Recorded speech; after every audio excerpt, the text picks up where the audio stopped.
Good evening, everyone. Once strangers, now friends. Tonight, I would like to just tell you a story. And I hope that everyone can feel the relaxation and the enjoyment that comes from just sitting and listening to a story being told. So, do you remember when we all learned about how to scare a bear away? Well, tonight I'm going to tell you about what you should do if you encounter a mountain lion in the wilderness.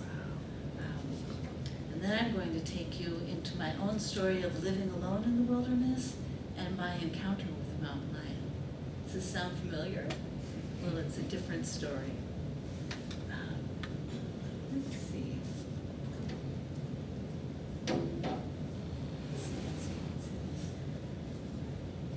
A mountain lion, also called a cougar, is a 180-pound cat. A big kitty. Now, I think you all remember from Kendra's last speech how cats really feel about us. We are to the cougar what the canary is to the house cat. Food. Plain and simple. Now, where a bear might just want you out of its territory, a cougar definitely wants to have you for lunch.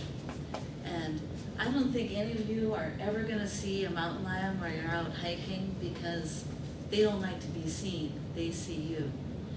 And if you do see one, it's for one reason only, because that big cat is hungry. So follow these instructions very carefully. If you see a mountain lion in the wilderness, stop.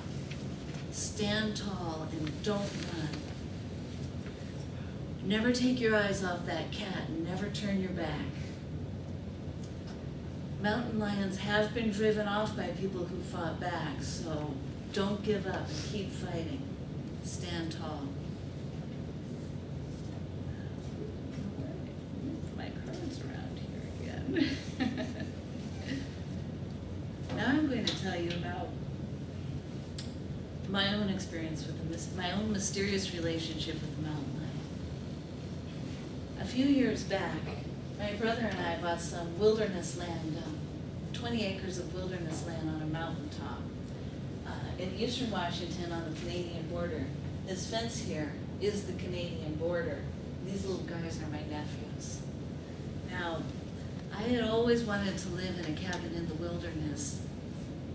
So I built my little cabin in the field, and I lived there as much as I possibly could for the next 2 years. Now you may wonder, why had I always wanted to live in the wilderness? Well, you know, I really think it's because all the time that I was growing up, my dad read to me at night, and he read me adventure stories as bedtime stories. He read his 3 little girls stories about gold miners in Alaska and sailors going to sea and cowboys on the plains. When I was 7, he read us Moby Dick, White Fang, and the Adventures of Huckleberry Finn. So I fell asleep at night as a child dreaming about cabins in the wilderness, dreaming about going to sea, and I did do those things. So when I moved into my little cabin, I was excited about seeing wild animals and looking forward to spending a lot of time alone. And I was a little bit wary, though, about sharing territory with a mountain lion. I didn't know if I would, but soon I saw plenty of evidence that there was indeed a mountain lion in the territory. Looking at me.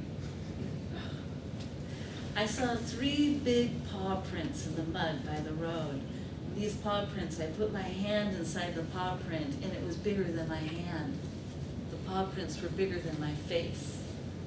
Several times when I was hiking, I came across half-eaten deer carcasses where I like to go, and I would just go away from the fresh kill, and I wouldn't go back there again for a month at least, maybe longer. And then twice I saw big mountain lion prints in the snow outside my cabin to be covered up again by the next day's snow. Now you guys, I didn't allow myself to be afraid. just alert. Because I knew and I know that fear draws to you the thing you're afraid of. So I wouldn't let myself be afraid. But I did wonder, when am I going to meet that cat? It was a moonless night when I met that cat. It was so dark outside I couldn't see my hand in front of my face. It was about midnight and I had to use the outhouse. And the outhouse was about 100 feet from the door.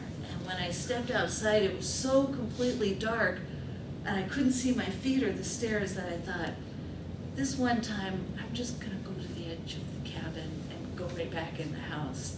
So I was outside less than 60 seconds. I went right back in the house. And as my foot was coming through the door, and as the door was closing behind me, that mountain lion screamed at me, you guys. I mean, it screamed at me. Louder than that. And my knees went weak like this, you guys, and they just gave out from under me, and I fell on the floor, and I grabbed my heart, and I thought, I'm gonna die of a heart attack right here, right now. I just kind of lay there for a while. And I've never been more scared in my whole entire life as when that mountain lion screamed at me. And a little later, when I recovered from my terror, I thought, that scare you?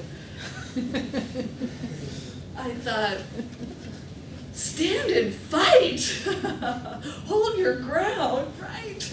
I mean, I nearly passed out from fear just at the scream. So I don't know about mountain bear scaring techniques. The next day, I invented my new indoor outhouse for nighttime use. And I used it from then on, and I never went out after dark again, even when I could see. You guys, now I know I've run out of time. This was over, but it wouldn't be fair of me to conclude without giving at least 30 seconds to the mountain lion side of the story. And she's a mother. Mountain lion's a mama on the planet. She's a noble creature, and she lives completely in harmony with nature. And I moved into her territory, and I didn't even ask permission, but I did live to tell the tale. So I'm just grateful. I'm just